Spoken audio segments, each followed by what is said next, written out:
how many more injuries do we need before this just becomes how it is with Jacob deGrom? This is just what it's going to be. Here's where I'm at.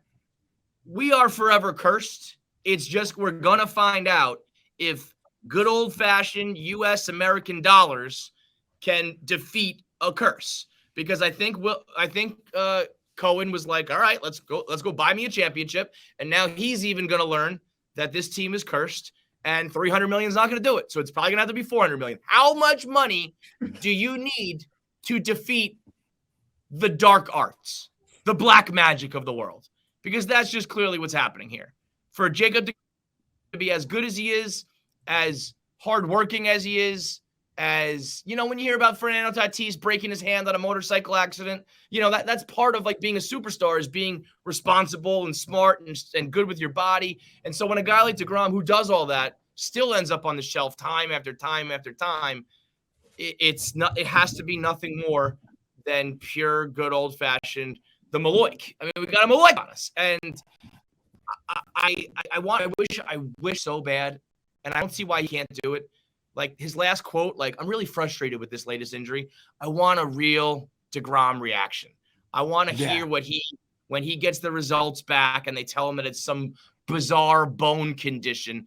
I want to hear Jacob deGrom just go, fuck, motherfucking cocksuck. I want him to go nuts because I want to feel that he feels it too. And I'm very happy. I'm going to get all my takes out here because I do have to run. I'm going out to Staten Island to see Chrissy D. But I can't believe I had the thought, but like, when do you just give up on, and trade deadlines and opting out and third and eight? I don't know. It's just, at what point, how many more injuries do we need before this just becomes how it is with Jacob deGrom? This is just what it's going to be.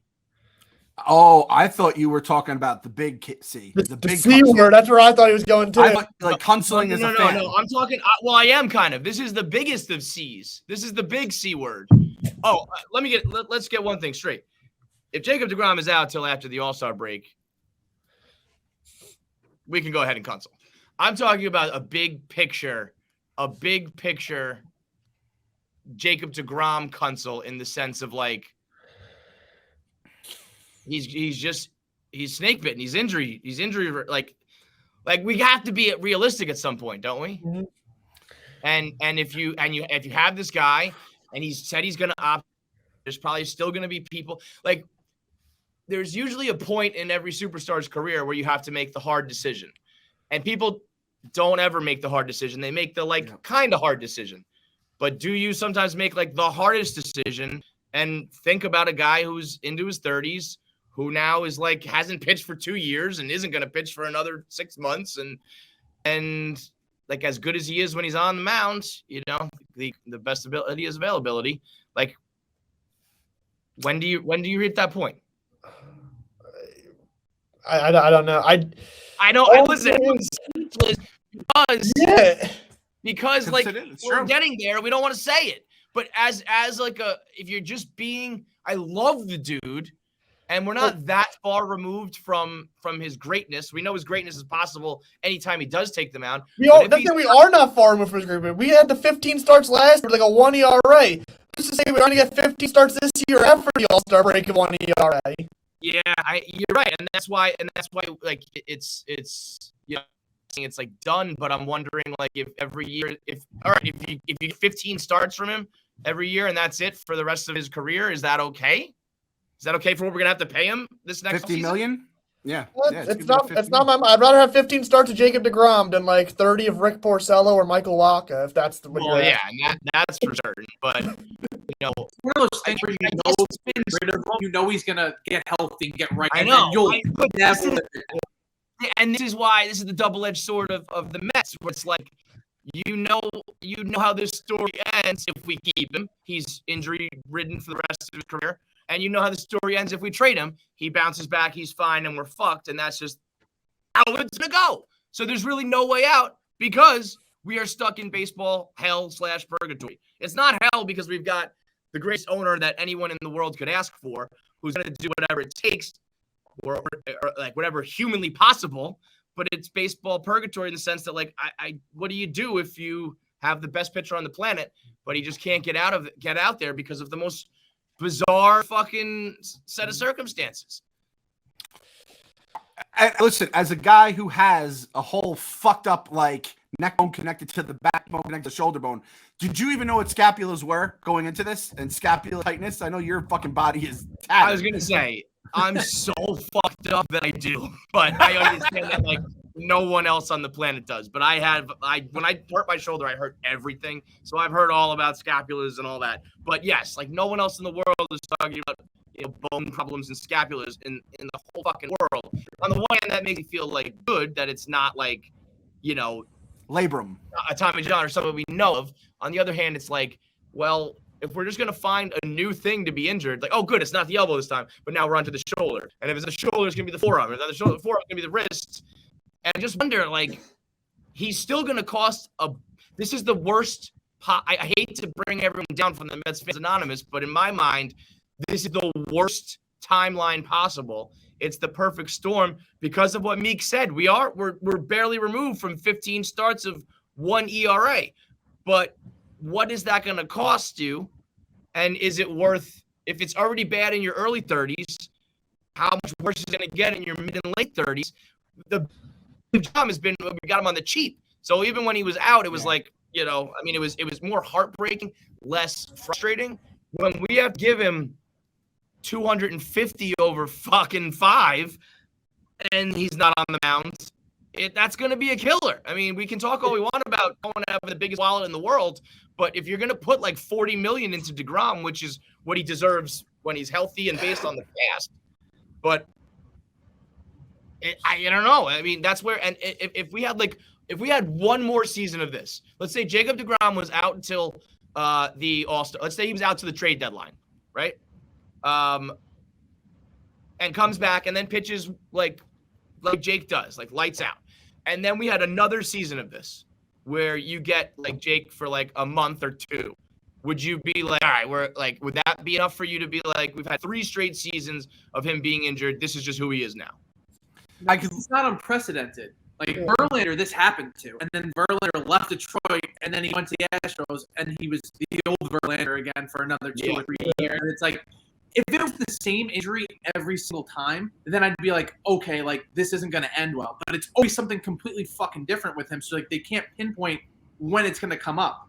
But to me, that goes both ways. If it's the same thing every time, I would be like, dude, your elbow is just rotten. Like, there's no fixing it. But the alternative is like, some guys aren't durable. Some guys aren't like, if this is popping up and that's popping up, and like Clem said, the knee bone, the neck bone, everything's connected, where it's like you are just, when you're compensating for your shoulder, your elbow starts to hurt, you're compensating your elbow, your forearm, your body. It's going to be a lot worse to do this when it's like a long-term extension at a lot of fucking money.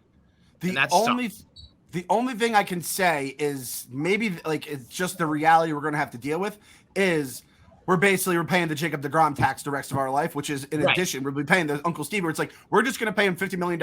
And if he comes back, awesome, great. We're the one team in baseball that will be able to afford that tax because we have the one guy that doesn't give a fuck about paying the extra amount of money he's going to pay. It just sucks that we're going to be using our bullets on a guy who might get you 15 starts. And this is like the Mets, as Mets fans, this is why it drives me crazy. And that's why this weekend sucks so much. It always comes in 2s or 3s in terms of craziness. This one came in like fucking 12s. Like, it just didn't stop. Yeah. And it's like this is the singular player version of Jacob deGrom. It's like when you're not 20 games out of the race in the trade deadline, but you're not 10 games up. The Mets are always right there in that 500, 2 games in back of the wild card, and that's when the Kazmir trades happen. That's where like you're chasing something that is not real, and that's what I get scared of with Jacob deGrom. So like Kev said, and then the fucking time is a flat circle. And listen, we have been pro Buck. Buck is our guy. Buck, You have to tell every fucking, not just your manager, your future GM, your future every single player. I do never want to hear when we get injured player back in July, it's like getting someone back from the trade deadline. That is fucking Wilpon talk. It is the company line from day one. I can't believe he said I never that. want to hear it. I can't believe he said that either. That was a tough look for us. That's why, I know we talk. I've said this before. When I retire, I want to go be a sports franchise consultant and tell them what to say and do. Forget about when I retire. I want to do it right now. Run everything you say by these guys right here. If Buck says, yo, well, what about it's kind of like we're getting him at the deadline, and the four of us go, no, don't fucking say that. Like, I can't believe that they say it's the same old rhetoric, and it's because it's just tired, like recycled shit that they're just saying because they need to give the media something and they don't want to be too negative, but they don't realize it makes it so much worse. And to hit that button this early when like it came out that it was like, oh, we're just shutting him down for 4 weeks, and he's like, well, the All-Star game. I was like, if you're already then that's what it is, and it's like, and that's where I think he really went wrong. I don't know if that was his own feelings or if he just kind of let the cat out of the bag, like let that one slip. But it sounds like what I heard was like 4 weeks, and then they evaluate whether he's like ready to start working out, basically like getting loose. 2 more weeks before he touches a ball, a couple more weeks of starts if all that goes well, and then you're basically at the All-Star break where they were like, well, let's just wait until after that. So, if Buck's already talking that way, it seems like that probably is the truth. And you guys seemed all shocked. Like, you think that if Jay comes back after the All-Star break, that this season is going to be okay? Because I think we're absolutely fucked. So I think we need Jake and Scherzer to be Jake and Scherzer. That was almost like penciled in. I know that's silly, but the way we were all talking about it being like Randy and Schilling, like the We're saying that 5 days ago. I know, but if you don't have that, like the Diamondbacks weren't making it to the World Series if they didn't have Randy and Schilling. So if like we don't have Randy and Schilling, I don't see how this season goes like anywhere anymore.